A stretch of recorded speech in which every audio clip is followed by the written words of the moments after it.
SD।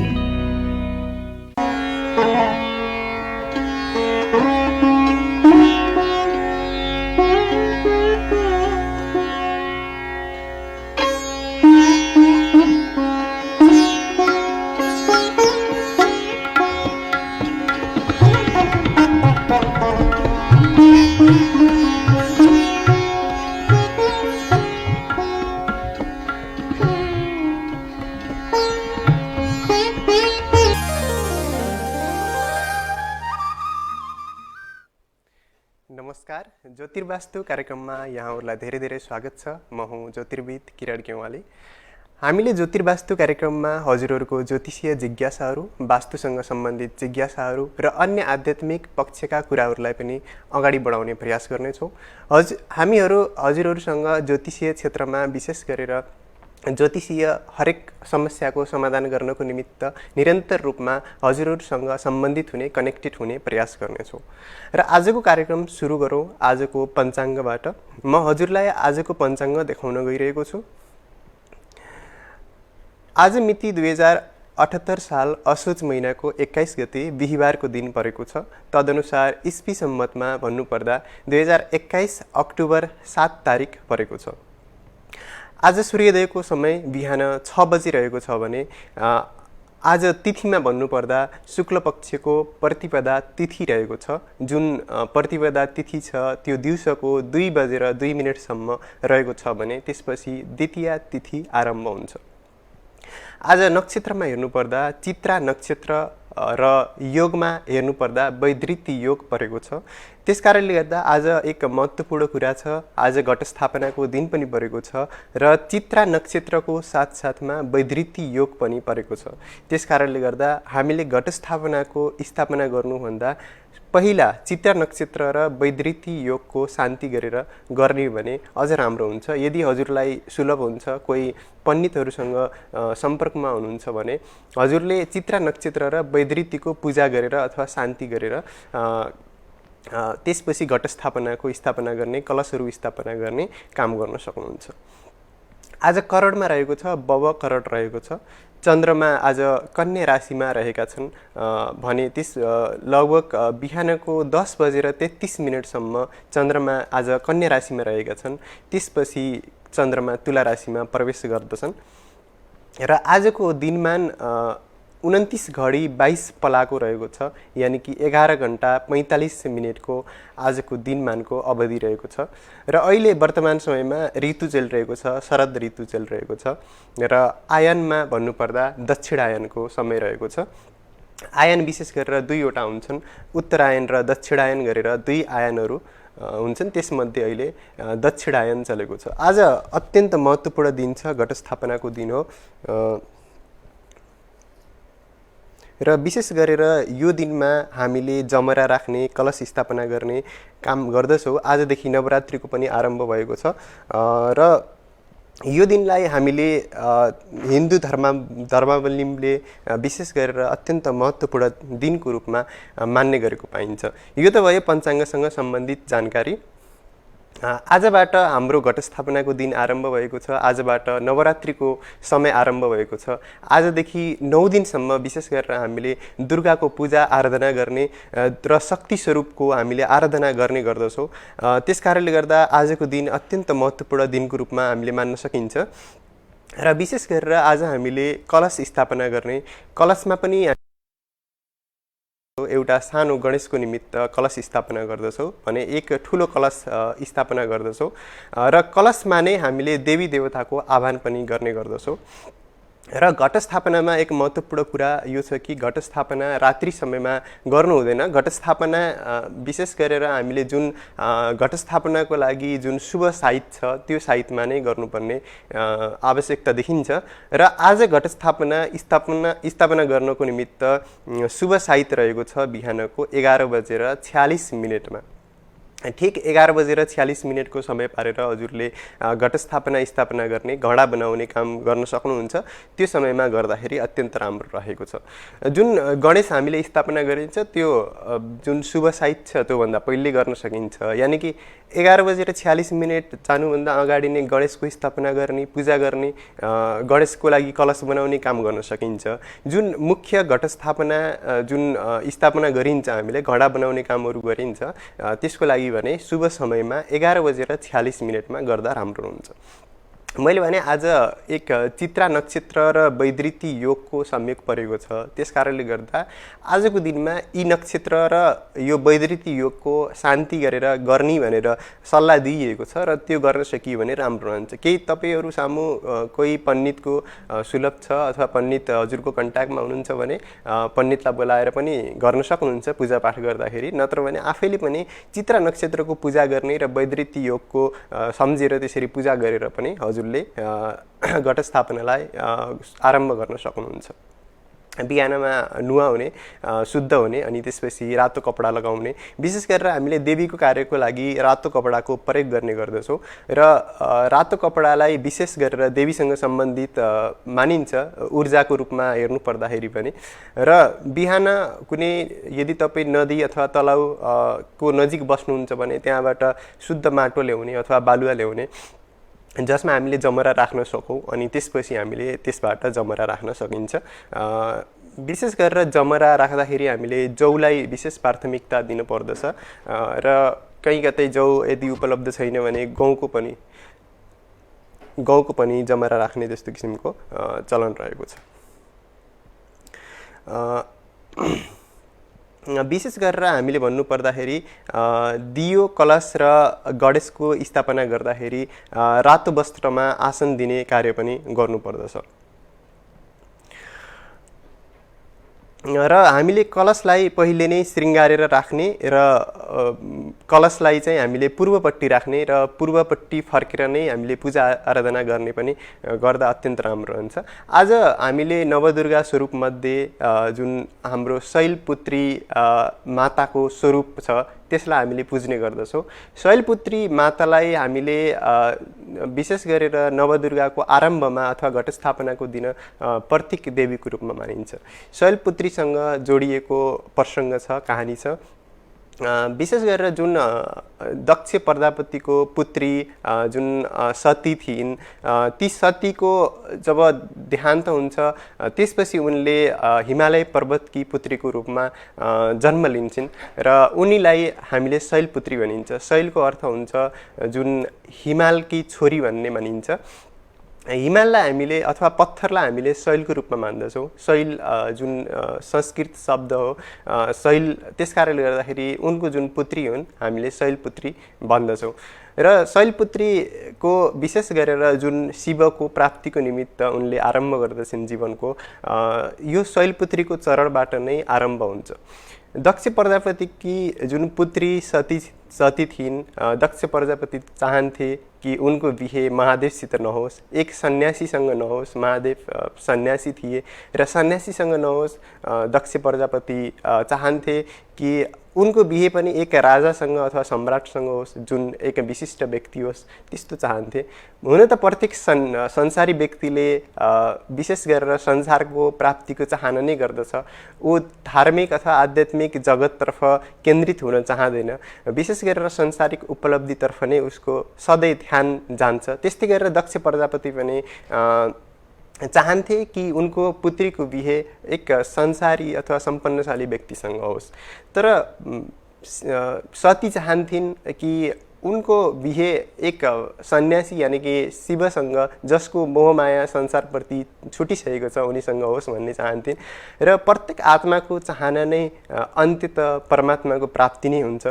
त्यसै गरेर सती पनि चाहन्थिन् कि उनी परम पदको प्राप्ति गरून् अथवा परमात्मामा विलिन हुन्, शिवमा विलिन हुन्, यही उनको चाहना थियो। त्यसैले उनको निरन्तर रूपमा शिवप्रति झुकाव थियो। प्रत्येक आत्माको झुकाव छ शिवप्रति, परमात्माप्रति। र यो जुन नवरात्रिको जुन यात्रा छ त्यो पनि हामीले शक्तिको यानि कि शक्तिको शिवतर्फको यात्राको रूपमा देख्न सकिन्छ। यानि कि प्रत्येक आत्मा शिवमय हुन चाहन्छ, शिवमा लीन हुन चाहन्छ। र यो यात्रा जुन शक्तिको यात्रा छ, हामीले पनि यसलाई एक शिवको यात्रा बनाउन सक्यौँ भने अवश्य पनि हाम्रो जीवनमा परिवर्तित कुराहरूलाई महसुस गर्न सक्नेछौँ। र हामीले आज घट स्थापित गर्दाखेरि विशेष गरेर 9 सुते बत्तीलाई बाल्न सकिन्छ रातो कलरमा भिजाएर, रातो रङमा भिजाएर। किनकि मैले पहिले नै भनिसकेँ, रातो रङ विशेष गरेर देवीसँग सम्बन्धित अथवा दुर्गासँग सम्बन्धित रङको रूपमा हामीले मान्न सक्दछौँ। र त्यसपछिबाट हामीले देवीको पूजा आराधना गर्न सकिन्छ। देवीलाई श्रृङ्गार गर्ने, देवीलाई चढाउने कुराहरू हामीले चढाउन सकिन्छ। जुन कुराहरू जस्तो कि रातो वस्त्रहरू, चुराहरू भयो, सिन्दुरहरू भयो, देवीलाई हामीले अर्पण गर्ने, धूप दीप नैवेद्य हामीले जुन छ अन्तिममा गर्ने गर्दछौँ, ती सबै कुराहरू हामीले गर्न सक्दछौँ। यो विशेष गरेर हामीले एउटा यो जुन दुर्गाको रूपमा हामीले पूजा गर्ने गर्दछौँ नवरात्रि, यो अत्यन्त महत्त्वपूर्ण दिवस छ, अत्यन्त महत्त्वपूर्ण समय छ। यो विशेष गरेर जुन देवीले जुन युद्धको प्रसङ्गहरू आउने गर्दछन्, दैत्यसँग युद्ध गरिन्, यी सबै कुराहरू हाम्रो आन्तरिक जगतमा पनि हामीले हेर्न सक्यौँ भने हाम्रो आन्तरिक जगतमा पनि निरन्तर रूपमा युद्ध भइरहेको छ। हामी पनि अनेकन विकारहरूसँग निरन्तर रूपमा युद्ध गरिरहेका छौँ। प्रत्येक समय हामीलाई मोह, माया अथवा त्यस्तै किसिमको विकारहरूले हामीलाई घेर्ने गर्दछ र हाम्रो निरन्तर रूपमा ती विकारहरूसँग युद्ध हुने गर्दछ। त्यसैले यो जुन यात्रा हो, जुन शैलपुत्रीको यात्रा जुन रहन्छ, त्यो यात्रा एक युद्धात्मक अवस्थाबाट अगाडि बढाइएको छ। हामीले सुन्ने गर्दछौँ उनको युद्ध भयो, महिषासुरसँग युद्ध भयो, रक्तबीजसँग युद्ध भयो। यो हाम्रो आन्तरिक जगतको युद्ध पनि हो। हामी पनि प्रत्येक समय द्वन्द्वात्मक अवस्थामा फसिरहन्छौँ जीवनमा। प्रत्येक समय हामीले द्वन्द्वको महसुस गरिरहन्छौँ। निरन्तर रूपमा हामीभित्र कहिले के विकार जाग्दछ, कहिले के विकार जाग्दछ। मन निरन्तर रूपमा द्वन्द्वात्मक अवस्थामा फसिरहन्छ। त्यसैले यो आन्तरिक जगतको द्वन्द्वसँग पनि कनेक्टेड गरेर हेर्न सकिन्छ। र उनी महिषासुरसँग युद्ध गर्छिन्, त्यसपछि रक्तबीजसँग युद्ध गर्छिन्। रक्तबीजसँग युद्ध गर्दाखेरि उनले उसको शरीरबाट एक थोपा रगत पृथ्वीमा चुहुन पुग्दछ र जुन रगत पृथ्वीमा चुहिन पुग्दछ, जुन पृथ्वीको कन्ट्याक्टमा आउन पुग्दछ, त्यसबाट अर्को रक्तबीज पैदा हुन पुग्दछ। त्यस्तै गरेर हाम्रो मनको विकारलाई पनि हामीले एक विकारलाई चलाउँछौँ, फेरि त्यसबाट अर्को विकार पैदा हुन पुग्दछ। यसरी नै यो विकारको युद्ध अथवा यो जुन छ हामीभित्रको आन्तरिक द्वन्द्व एकलाई हामीले चलाउँदाखेरि त्यसबाट अर्को विकारहरू पैदा हुने त्यस्तो किसिमको द्वन्द्वहरू देख्न सकिन्छ। तपाईहरू हामीसँग कनेक्टेड हुन सक्नुहुन्छ। हामीले स्क्रिनमा यहाँको नम्बर सेयर गर्नेछौँ। त्यो नम्बरमा हजुरले फोन गरेर यदि हजुरहरूको ज्योतिषीय जिज्ञासाहरू केही छन् भने हामीसँग सम्पर्कमा आउन सक्नुहुन्छ र आफ्नो जिज्ञासाहरूलाई त्यसलाई समाधान गर्न सक्नुहुन्छ। हामी हजुरलाई ज्योतिषीय माध्यमबाट हजुरहरूको प्रश्नको गाइडेन्स दिने प्रयास गर्नेछौँ। हजुरले फोन सम्पर्कमा आएर आफ्नो मनमा भएका जिज्ञासाहरूलाई यहाँ राख्न सक्नुहुनेछ। र म कुरा गर्दै थिएँ हाम्रो आन्तरिक जगतमा भएका ती विकारहरू जोसँग निरन्तर रूपमा हाम्रो युद्ध भइरहन्छ। एकलाई चलाउँदाखेरि अर्को पैदा हुन्छ, अर्कोलाई चलाउँदाखेरि अर्को पैदा हुन्छ। त्यस कारणले गर्दाखेरि जीवनमा ध्यानको अत्यन्त आवश्यकता छ। जुन हामीले मेडिटेसन भन्ने गर्दछौँ, हामीले जीवनमा ध्यानलाई आफ्नो जीवनको एक हिस्सा बनाउन सक्यौँ भने अवश्य पनि हाम्रो जीवनमा परिवर्तन आउन सक्दछ। यो नवरात्रिमा हामीले देवी पूजनको साथसाथमा हाम्रो आन्तरिक जगतमा भएको द्वन्द्वलाई पनि एकपटक निहाल्ने प्रयास गरौँ। हाम्रो आन्तरिक जगतमा पनि हामी कसरी ग्रसित भइरहेका छौँ, हामी कसरी वेदनाहरूबाट ग्रसित भइरहेका छौँ, हाम्रो चित्तमा निरन्तर रूपमा कस्तो प्रकारको द्वन्द्वहरू उत्पन्न भइरहेका छन्, ती कुराहरूतर्फ पनि हामीले एकपटक ध्यान दिनुपर्ने आवश्यकता छ। यो त भयो नवरात्रिसँग सम्बन्धित केही प्रसङ्ग। विशेष गरेर यो कार्यक्रममा हामीले ज्योतिषलाई हजुरहरू सामु कनेक्टेड गर्ने प्रयास गर्नेछौँ। हजुरहरूको जन्मकुण्डलीमा कस्तो प्रकारको योगहरू रहेका छन् र ती योगहरूमा हामीले कुन डाइरेक्सनमा आफ्नो जीवनलाई अगाडि बढाउँदाखेरि हामीले विशेष गरेर हाम्रो जीवनलाई एक सहज रूपमा र हाम्रो गन्तव्य स्थानसम्म सहज रूपमा पुर्याउन सक्दछौँ, ती कुराहरूको प्रसङ्ग गर्नेछौँ।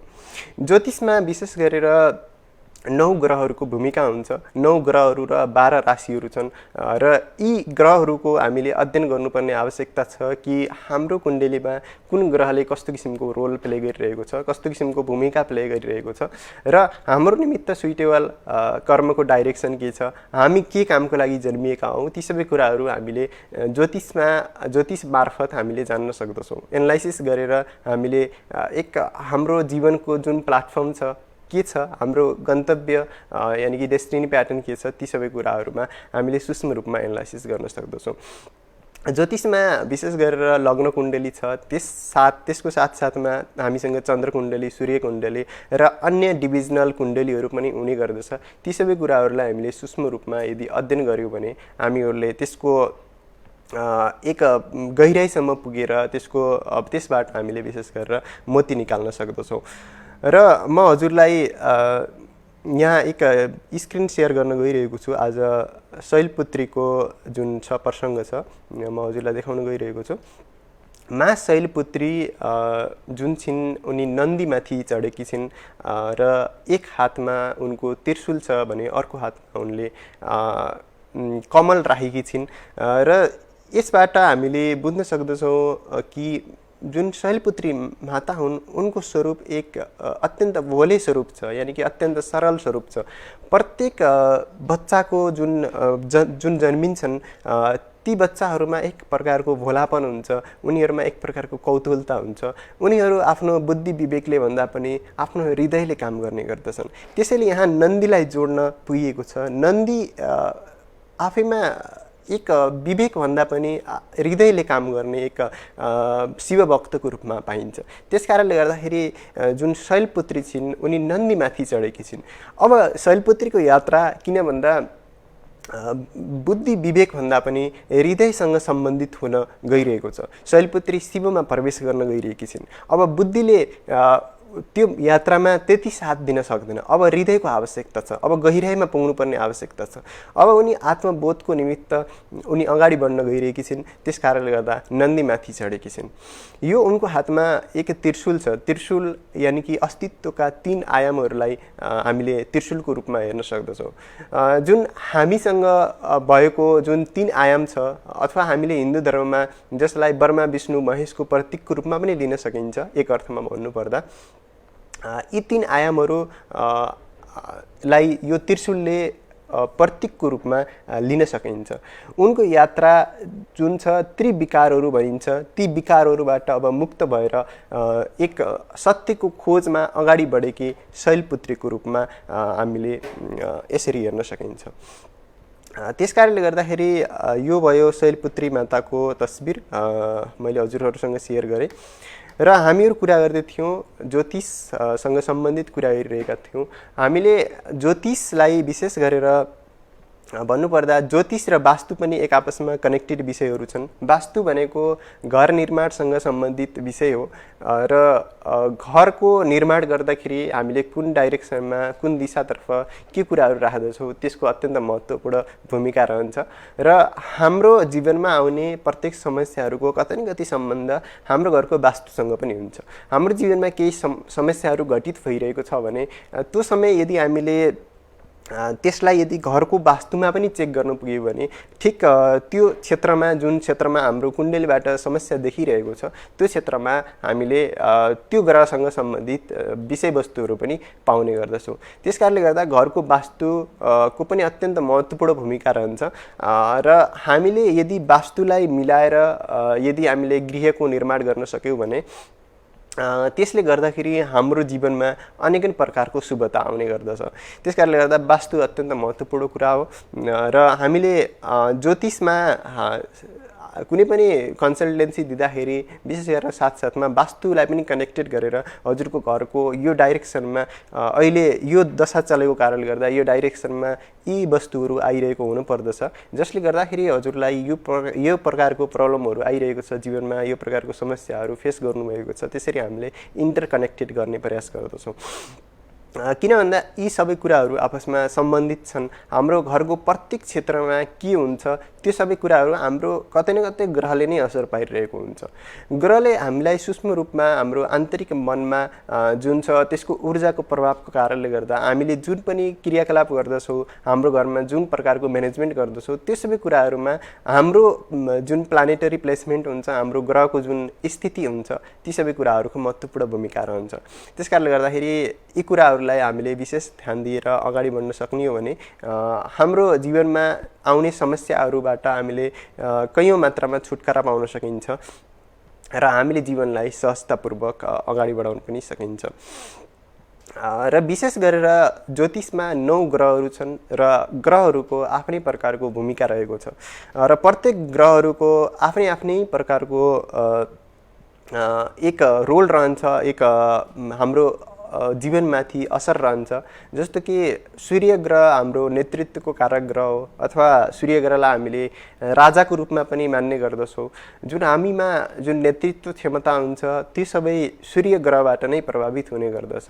त्यस्तै गरेर अर्को ग्रह छ चन्द्रमा छ।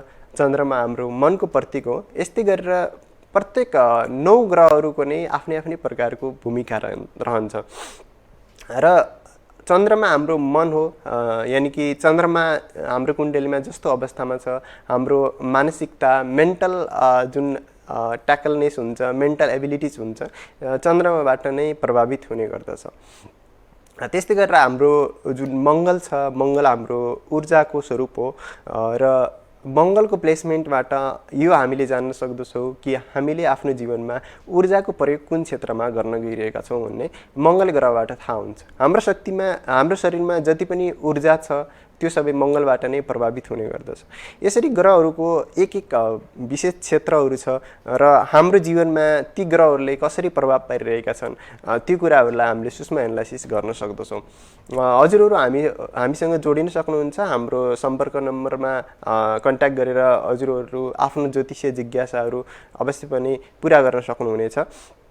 आउँदो श्रृङ्खलाहरूमा पनि हामीहरूले हजुरलाई ज्योतिषसँग सम्बन्धित कुराहरूमा गाइडेन्स गरि नै रहनेछौँ र विशेष गरेर म प्रसङ्गमा थिएँ ग्रहहरूको जुन स्वभाव हुन्छ त्यसमा अब हामीले बुधको प्रसङ्ग हेऱ्यौँ भने बुध हाम्रो इन्टेलेक्ट अथवा हाम्रो बुद्धिमत्ताको प्रतीकको रूपमा मानिन्छ। हाम्रो जुन बिजनेस सेन्स हुन्छ, जुन व्यापारिक सेन्स हुन्छ, त्यो सबै बुध ग्रहबाट नै प्रभावित हुने गर्दछ। जुन हामीले कम्युनिकेसन गर्दछौँ, इन्टरेक्सन गर्दछौँ, एकअर्कासँग हामीले कुराकानी गर्दछौँ, ती सबै कुराहरूको प्रभाव बुधबाट नै आउने गर्दछ। जुन हाम्रो जुन व्यापार हुन्छ अथवा बिजनेस हुन्छ त्यो पनि हाम्रो बुध ग्रहबाट नै प्रभावित हुने गर्दछ। त्यस्तै गरेर ग्रहमण्डलमा अर्को ग्रह छ बृहस्पति ग्रह। बृहस्पति ग्रह हामीले ज्ञानको प्रतीक अथवा विस्डमको प्रतीकको रूपमा मान्ने गर्दछौँ। बृहस्पति ग्रह वृद्धिको कारक ग्रहको रूपमा पनि हामीले मान्ने गर्दछौँ र जुन हाम्रो जीवनमा जुन वृद्धि छ, जुन एक्सपान्सन छ, त्यो सबै बृहस्पति ग्रहले नै दिने गर्दछ। त्यस्तै गरेर बृहस्पतिपछि अर्को ग्रह छ शुक्र ग्रह छ। शुक्र ग्रह सौन्दर्यताको प्रतीक ग्रहको रूपमा मानिन्छ। जुन हाम्रो जीवनमा सौन्दर्यता छ, हाम्रो जीवनमा जुन वेल्थ छ अथवा धन छ, त्यो सबै शुक्र ग्रहसँग नै सम्बन्धित ग्रह हो। जुन हाम्रो आँखाको जुन फोकस छ, जुन फोकसिङ गर्ने एबिलिटिज छ, हामीले जुन आँखाको जुन ज्योति छ त्यो त विशेष गरेर सूर्यबाट प्रभावित हुन्छ र तर हाम्रो जुन फोकस छ त्यो चाहिँ शुक्र ग्रहबाट निर्धारित हुने गर्दछ। त्यस्तै गरेर शनि ग्रह छ अर्को ग्रहको रूपमा हेर्नुपर्दा। शनि ग्रहलाई विशेष गरेर धेरै नै महत्त्वपूर्ण ग्रहको रूपमा मान्ने गरिन्छ। शनि ग्रहको कारणले गर्दाखेरि व्यक्तिहरू धेरै डराउने पनि गर्दछन्। कतै मेरो शनिको पिरियड सुरु हुन त गइरहेको छैन अथवा 7.5 पिरियड सुरु हुन त गइरहेको छैन, शनिले कस्तो रिजल्ट देला भन्ने किसिमको ग्रहको रूपमा शनि ग्रहलाई हेर्ने गरिन्छ। र यी ग्रहहरू बाहेक अन्य 2 ग्रहहरू छन् जसलाई हामीले छाया ग्रहको रूपमा मान्ने गरिन्छ। ती ग्रह हुन् राहु र केतु र यिनी ग्रहहरूको पनि आफ्नै आफ्नै प्रकारको भूमिका छ। यसरी प्रत्येक ग्रहहरूले हामीलाई कुनै न कुनै क्षेत्रमा प्रभावित पारिरहेका हुन्छन्। कुनै पनि ग्रहभन्दा कम अथवा बढी महत्त्वको छैन। सबै ग्रहहरू आफ्नो क्षेत्रमा महत्त्वका छन्। जस्तो कि चन्द्रमा बिग्रिन्छ त हाम्रो मानसिक रूपमा हामी अस्थिर हुन पुग्दछौँ। शुक्र ग्रह बिग्रिन्छ त हाम्रो धनमा असर पुग्न पुग्दछ। हाम्रो वाइफसँग अथवा श्रीमतीसँगको रिलेसनसिपमा असर पुग्न पुग्दछ। त्यसरी प्रत्येक ग्रहले आफ्नो आफ्नो क्षेत्रमा एक विशेष भूमिकाहरू निर्वाह गर्ने गर्दछन्। अहिले भने हाम्रो निर्धारित समय सकिनै थालेको छ र हामीहरू आउने श्रृङ्खलामा पनि हजुरहरूसँग सम्बन्धित भएर कनेक्टेड भएर ज्योतिष तथा वास्तुसँग सम्बन्धित क्षेत्रहरूमा विशेष जानकारी दिने प्रयास गर्नेछौँ। हजुरहरूको जन्मकुण्डलीको चर्चा गर्नेछौँ। हजुरहरूको लागि बेस्ट कुरा के हुन सक्दछ, बेस्ट डेस्टिनी प्याटर्न के हुन सक्दछ, हजुरहरूको लागि बेस्ट कर्मक्षेत्र के हुन सक्दछ, ती सबै कुराहरूमा हामीले हजुरहरूसँग जोडिएर इन्फर्मेसन दिने प्रयास गर्नेछौँ। हामीसँग निरन्तर रूपमा जोडिनु होला। कार्यक्रमको समय यही रहनेछ। 6:15 बजेदेखि हाम्रो करिबन 6:50 सम्मको समय हाम्रो प्रत्येक बिहानी रहनेछ र हजुरहरू हामीहरूसँग जोडिएर विशेष गरेर यस क्षेत्रमा अथवा ज्योतिषको क्षेत्रमा लाभान्वित हुन सक्नुहुनेछ। अहिलेलाई भने यो प्रसङ्गलाई म यही अन्त्य गर्न चाहन्छु। लुम्बिनी टेलिभिजन हेर्दै गर्नुहोला, साथमा ज्योतिर्वास्तु कार्यक्रमलाई पनि हेर्दै गर्नुहोला। हस्त नमस्कार।